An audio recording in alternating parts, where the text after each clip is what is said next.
Ladies and gentlemen, this is going to be a sad video. I'm sure you can already tell because I didn't absent-mindedly stare at the camera for half a second before I started talking. I actually lifted my head. Yesterday I played in Chess.com's Title Tuesday tournament. It is an 11-round tournament where the time control is 3 minutes with 1 second bonus. Normally when I play this event, I score something like 7 points out of 11, 7.5 points out of 11. In fact, just last week, I defeated my highest ever rated opponent at 3,035, Grandmaster Alexei Sarana. But yesterday, for whatever reason, I never was able to wake up. I had my worst tournament performance in my entire life in Title Tuesday, and I lost to people who I haven't lost to in several years, such a rating that I haven't lost to in several years. And today, I'm going to share 6 games with you from yesterday's tournament, all of my losses. You are now able to laugh at me for all of my jokes during Guess the ELO, how to lose at chess, and you can question, at the very core, why do you even watch this guy? You could also write something nice in the comments, like why you enjoy watching my content. But today you are supposed to laugh at my pain. The pain began early. In the first round, and also this video can kind of serve as a way for people to deal with losing in chess and not take it so seriously. So the first game started, I was playing a WIM from Paraguay, and I played e4, d5. I mean, why not? I had just made a video about this opening, right? I literally just made a video about the Portuguese gambit. I play this all the time in Blitz. My opponent shows a solid approach with knight f3 and bishop e2, and then played the move c4. Now, when it's the first round of Title Tuesday, I oftentimes like to play pretty aggressively, and normally get counterplay against this pawn here with moves like e5. For whatever reason, yesterday I chose a much more timid approach, which is the move e6, which obviously stops d5, but it's still, it's still kind of very solid. And then I played the move h5, and my idea with h5 is really quite simple. I'd like to take and play g5, g4. I, at some point, would also love a situation where something like this could happen, and I could sacrifice my bishop for the active rook. And then a move later, I found this nice idea. I found bishop c5. It's a very funny move. It's also the best move in the position. The point is that they cannot take, right, because of this. Well, I mean, I'm going to take the knight and take the pawn. So now tactics started beginning to fly. b4, bishop takes, knight takes, and my idea here was that when I captured, something would end up there and I would pin it to the queen, which is exactly what I did. However, it was better for me here to take first, because if queen takes, then this is a free bishop, and if knight takes, then I deliver the pin, right? I put pressure on the pinned piece. And I thought everything was going according to plan. I didn't really see a difference between taking or not, and I decided to play e5, and my opponent immediately played this move. And I'm going to lose a piece. It's the first round of Title Tuesday. It's the 14th move, and I'm going to lose a piece. I'm going to lose a piece because even though I can take this, when this happens, my queen is under attack. And this doesn't quite do the trick. Because first of all, my opponent can move the queen. But second of all, they can go here, and if I take the queen, just do the math. I never actually managed to take back the bishop.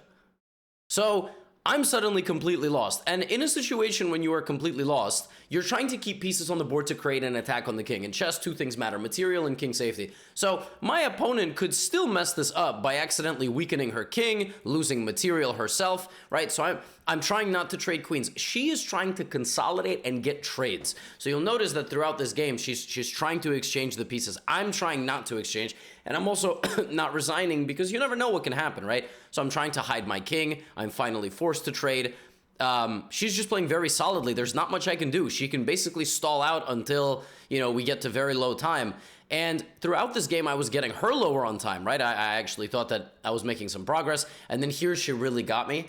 She played bishop c2. And now I have a really big problem because either I have to move my knight or I have to lose my knight. The point is that if I move, she's going to check me and then get into an endgame where I have 0 chance of saving this game. Just 0. However, what I did in this game, because we had very low time, is I sacrificed my knight. Why did I sacrifice my knight? Because, again, if I trade queens with my opponent, I'm just going to lose. It's not going to be a competition. But if I have a queen on the board, I still can maybe make a draw. I can still catch my opponent in a perpetual check. And she actually hung this knight. Not here, I didn't take it because I had like 5 seconds on the clock. But a little bit while later, she actually blundered the knight, which was kind of insane.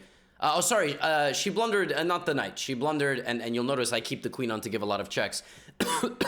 She blundered the bishop. So, in a crazy time scramble, I still managed to get pretty close. And I fought back, and I mean, I started taking some pawns, and I mean, it's only +3. It was like +20, right? I keep giving checks, and then there's still ways she can lose. She could go here and then accidentally lose her queen. I mean, there are still ways to lose this game, which is why you try to keep the queen on the board. But yeah, disaster struck. I mean, I got this close, by the way. I just want you to understand. I got this close. -1. It's 0.89. All I got to do is push my A-pawn. And then I gave her a check, and I hung my queen. I just straight up hung my queen in one move. That's how I knew this event was going to be off to a flying start. I just hung my queen. I hung my queen, and she mated me. I mean, what? Admittedly, I had like 5 seconds on the clock, but that's not the point. I mean, I fought back from nothing. I had nothing, and I fought back to almost equal, and I lost.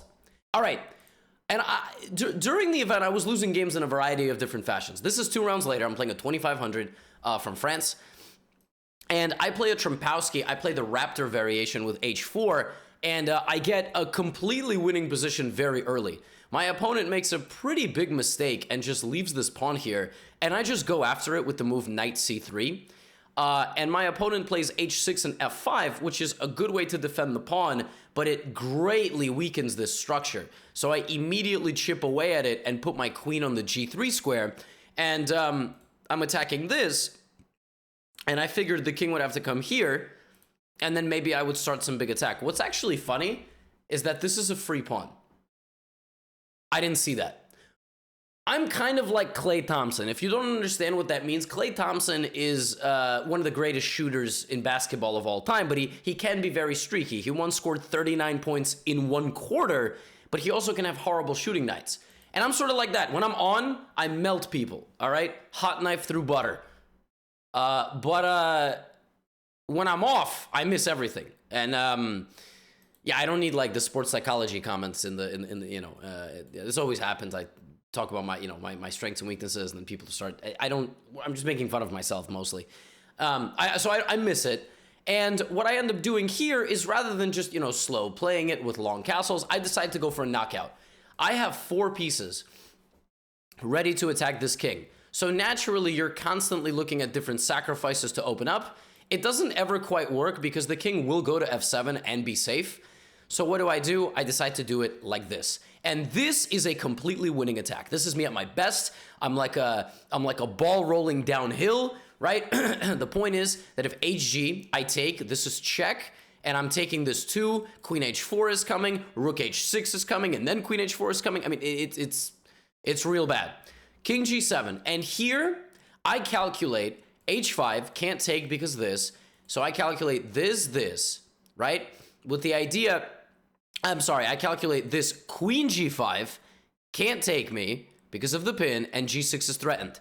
And then I calculated, in my mind, the only move here was queen e8 to defend this. Opponent did that. That gets this free from my knight, and now it's +5. I calculated all this prior. It's on the stream. And then in this position, I was thinking, okay, I'm just applying pressure. Maybe I'll drop back to f4, bishop e6, and now it's +7, +8. If and only if you play one move. One move. And in this position, I calculated knight takes pawn. Why? Well, if bishop takes bishop, I just take back, no problem. This is still protected. If queen takes, this no longer has a defender. But it's not my queen, it's my pawn. So knight e7, queen e7, hg6 to get rook h7 and a huge attack. And then if rook h8, I still play rook h7. And I thought, oh my goodness, I am a genius. That's wrong. If I go here, the game is over. Keep it simple. I attack the bishop for free. I target the pawn. My next move is this. It's mate. It's just mate. I just win. To be honest with you, again, like I said, when I'm off, I'm really off, right? That's just what happens to me. So I go knight takes e7, queen e7, hg6, rook h8, rook h7 check. Takes. And the whole point is that, I thought this bishop takes f6. I'm winning because it's a mate coming somehow. I forgot about king f7. My opponent has a move that defends everything. This is not mate because the rook is protecting. So now it's a draw. It's a draw. My best option is to repeat moves. And I don't repeat moves because I was trying to win the game, and I wasn't ever going to win the game because my opponent is up 2 pieces and runs their king to safety and then promptly launches a massive counterattack and punishes me for being arrogant and trying to win the game. 0-2. We still got 4 more games to go. 0-2. This next one is absolutely nuts. So I've won a game since then. I'm trying to make a comeback. And I play the A3 Sicilian with white. And this is a very interesting line because you get this very dynamic attacking position. You retreat, to give black the option to go d5. But if they castle, because the knight is on a square where it doesn't support h5, this is the idea. This is actually straight up in one of my courses. And white is much better here. It's actually very dangerous to defend this position with black. My opponent plays h5, and because I've never developed this, I'm winning. I'm just straight up winning the game on move 8 using my e4 course. I've had many positions like this before. Because again, normally this knight is on f6, so g4 and 8 and these moves aren't possible. But now, after h takes g4, I can take with my queen, but I can also just play h5 immediately. And my attack is right there. I'm already winning. I'm winning the game. But why is this in the video? This is in the video because opponent plays f5. I take and play bishop g5, and it's now +5. Actually, after the next move, it's +5. So the game is over here if I find the move knight d5. I didn't see this. I have to admit, I did not see this move. The point is that after they can't take, and this is even more brutal because the black king is completely boxed. And if you take, you lose your queen. And if you take, you lose your queen. I didn't see knight d5, but I saw knight e2, and then I continued transferring my pieces to the attack. Now, just like was the case throughout this event, I played horribly. I lost my advantage at some point. I made some really bad mistake, and I allowed my opponent to get a knight to f3, which forced me to play knight back to g1. But then my opponent immediately blundered as well. So, I mean, it's blitz. Things happen. This is actually not why I lost the game. And I played long castles. Now, I am completely losing here if my opponent simplifies the position, but instead they play the horrible move e3. Why is e3 so bad? Why is e3 so bad? e3 is so bad because you have to understand what's going on in this position, right? I have all this. Who does my rook need help with? Like, my rook needs a bit of help. Who's going to help my rook? My queen, of course. And now you gave me a door. And the craziest thing happened here on stream. I was literally drawing an arrow like this. And I was showing my chat, my opponent made a mistake. Now the game is over, right? The game is just simply over because I'm going to go queen h2. And after I drew the arrow, I was trying to show that the queen going there would be the idea. Like my mouse was around here and I was careless. I accidentally pre-moved queen e3. So my opponent played this, and in that split second of trying to cancel my pre-move, I took this knight. It was absolutely nuts. The chat just erupted in laughter. I mean, I can't buy a win today. There's nothing I can do. Like, literally, queen h2, queen h7, the evaluation is +7.5. Queen h2 wins the game. It's going to be over in a few moves. And now I just lost my queen. I lost my queen! And of course, my opponent, they freaked out a little bit. I still got a little bit close, with my rooks, but it was not to be. They ended up promoting and just sacrificing, and I was close. I was really close, actually. Here, I'm 2 moves away from mating. But unfortunately, knight f6 is covered by the queen. And that's another loss. A horrible mouse slip. And then here I played one final trick because my opponent has like 1 second on the clock. Always good if your opponent has like no time to catch them with moves like this, which are obviously bad. But, if they're pre-moving, they might make a mistake. So yeah, horrible. Heartbreaking. I mean, what can I say? Heartbreaking. I lost another game, but we still got 3 more to go. Now, this game, I played e4. And then I'm playing a 2400 CM from the UK. And I played an Arthur Schnapp gambit. It's one of my favorite gambits. Very interesting one. And the idea is d5, cd5, and queen b3. Point is that you're sacrificing this pawn. My opponent chickened out and didn't take it. But if you don't take the Arthur Schnapp gambit, you can actually get a very bad position. And that's exactly what happened. I got this enormous wedge in the center of the board with a lot more space. And I'm just much better. I mean, I have a lot of space. My pawns are super, super solid. And my opponent forces my queen into a spot where it only helps the attack. And then I play, I play f5. And I, of course, I could slow play this as well. I can play like knight f3. I can play short castle. But I decided, I'm tilted first of all. So, let's play f5 and maybe try to trap the bishop or take. Opponent goes here. I could go f6 here. The only reason I didn't do this was because I was a little bit concerned about my king. Thought my king might be a little bit open. So bishop h6, rook e8, knight f3. And here, for inexplicable reasons, I didn't block. I thought I was being fancy. I was like making a joke that my opponent would do this, right? But okay, c5, g3. And here, I play fg, and I'm completely winning. Completely winning position. Why? Because I'm going to sack. That's it. He can't take me. It's mate, right? Hg, queen g6, queen g7 is literally checkmate. And I thought, okay, that's it. I did my job. I'm completely winning. Opponent goes rook f8. The move rook f8 really confused me.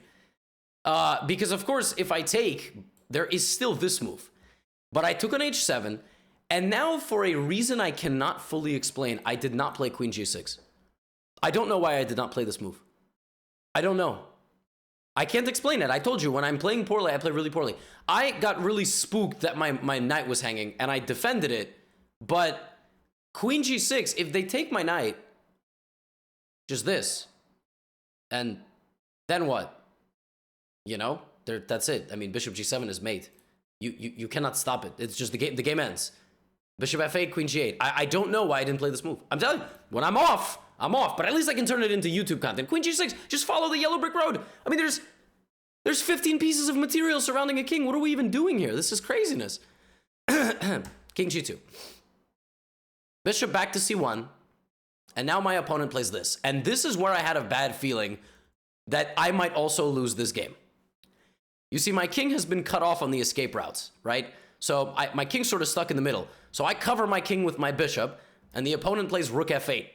At this point, I play an unbelievably bad move. I play rook b1. Rook b1 gives this queen a golden ticket to go and join the attack. And now, for a second time this game, I don't play queen g6. I didn't play queen g6 this time because I thought knight d2 check, right? And I can't take because I'm pinned. So I thought, this is silly. Why would I lose my material? So instead of just being +3, I got checkmated. I just literally got checkmated. Rook takes f4 is even more brutal. But check here, and this, I'm just mated. I kicked my opponent's queen into the attack. I literally invited a bazooka to the party. What did I expect? It's crazy. Queen look at this, I'm just getting mated. It doesn't even matter that I have a check. It's force mate. There's nothing I can do. I am totally surrounded, and I just get mated. I lost another game. Just like that. Boom. Much better. Right? Now, this time I didn't mouse slip a queen. Actually, I did that twice in this video, basically. The first game wasn't quite a mouse slip, but the second game was a misclick. But here, what? Just queen g6, you bozo. What? It's mate. Who cares about a knight? It's checkmate. It's literally what I would yell at you guys for. How do you play the move f5, fg, sack, and take everything and don't follow it up with bringing the queen?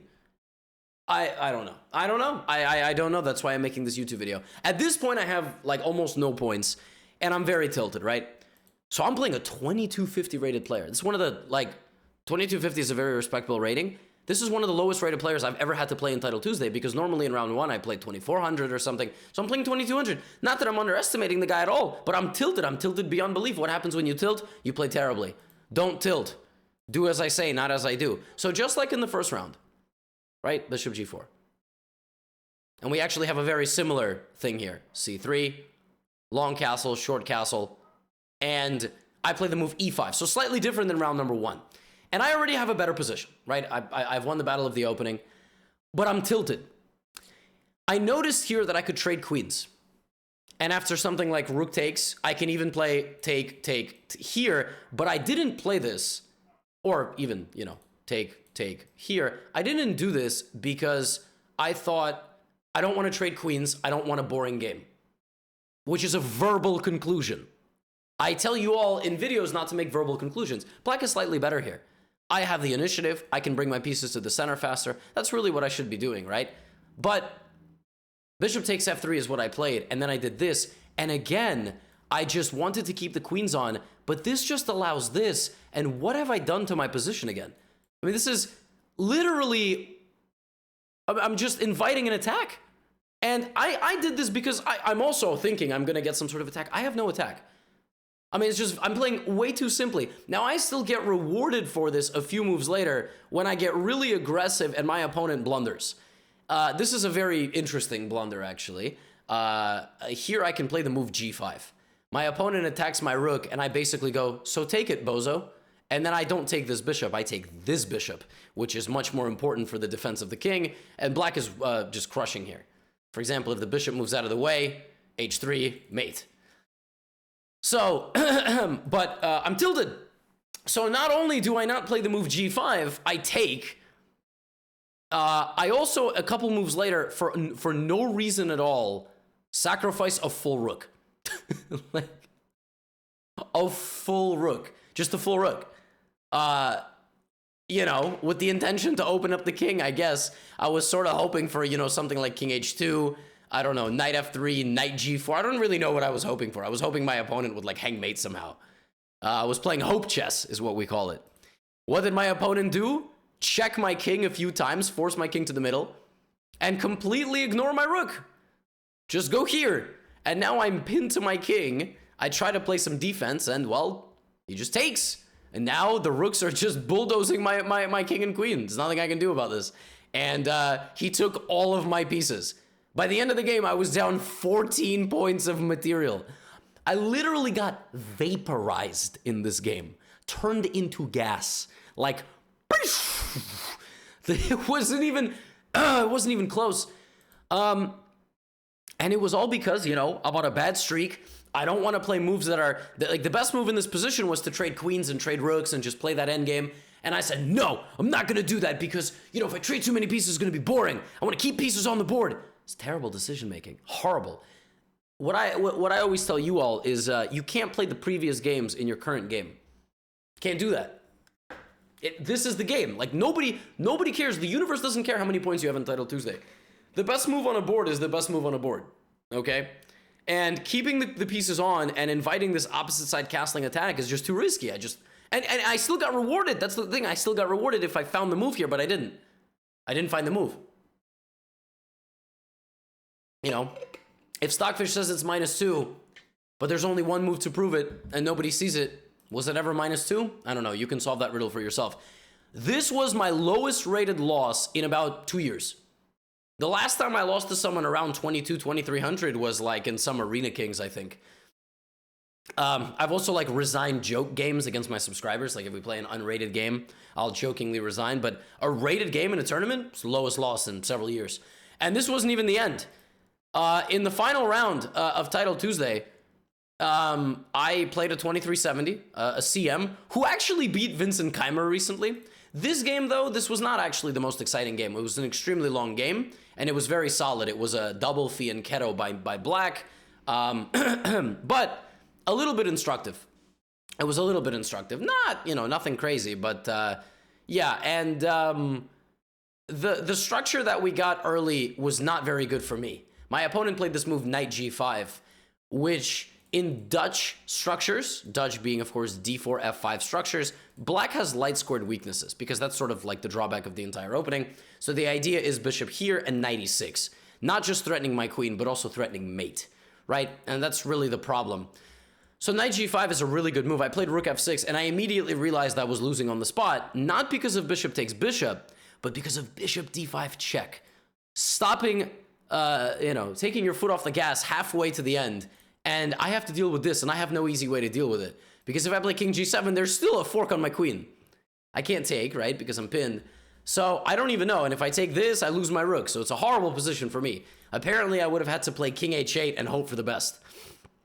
But my opponent trades queens with me because I'm the higher rated player. So I get that little bit of respect, which I shouldn't get, and you shouldn't give to anybody who's 300 points higher than you. They trade bishops and queens with me thinking, all right, at least I'm slightly better. There's no risk of losing. But bishop d5 check would have been brutal because it completely ties me in knots. Now, white is still better. Why is white better here? Much more active knight. My rook is really garbage. It's going to really struggle to get out. White is going to win control of the c-file pretty quickly, and white has a little bit more space and a little bit better pawn structure, again, because of the holes in my position. So that's basically it. White has a slight advantage, and I try to trade the knight. They don't trade knights with me. And what they're going to try to do is play b4. So I play a5. And now my opponent shouldn't do this, because I would play a4, and now you're never going to get b4. So they try to build up. I'm here trying to create a little bit of play and making my position worse at the same time. By trading my f-pawn like this, I've created even more holes in the position. But again, I'm thinking from the perspective of I gotta win the game, right? So opponent sacks a pawn. Look at this beautiful move. Sacking a pawn and playing rook b1, winning the pawn back, and they're just going for b6. I go all out here. I start sacrificing stuff. My opponent's just consolidating perfectly. Rook a3 is coming, so what do? They just take on b6, and they just come right back. Just take one pawn and come right back.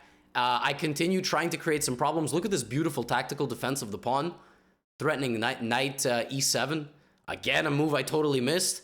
So now I'm down 2 pawns, and my king is weak. And, well, what can I do? I mean, the opponent, does a great job here. We start trades, advances, and the game ends. I mean, they're just going to make a queen. I have to sacrifice. And there's a little bit of drama here as there's low time. And even a little bit later, I managed to land a fork. But I can't even take the rook. That's the craziest thing. I can't take the rook because this is a completely lost endgame. So instead of taking the rook for the knight a few moves later, I just lost my knight in one move. And I went on to lose the game. So I lost 6 games in Title Tuesday, not to a single player. The closest in rating I was to one of the people I lost was about 200 points. Everybody else was more than 200 points lower than me. I lost 70 rating points, and I somehow don't even feel that upset, I was sort of laughing at myself, and my rating goes up and down, 100, 150 points every 7 days.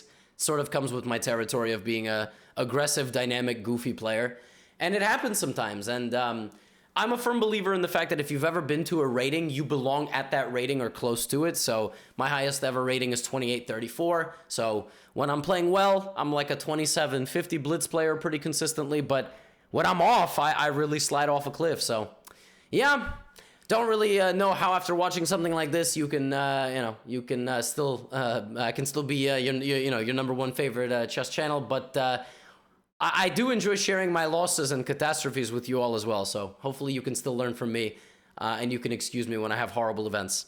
I'll see you in the next video. Get out of here.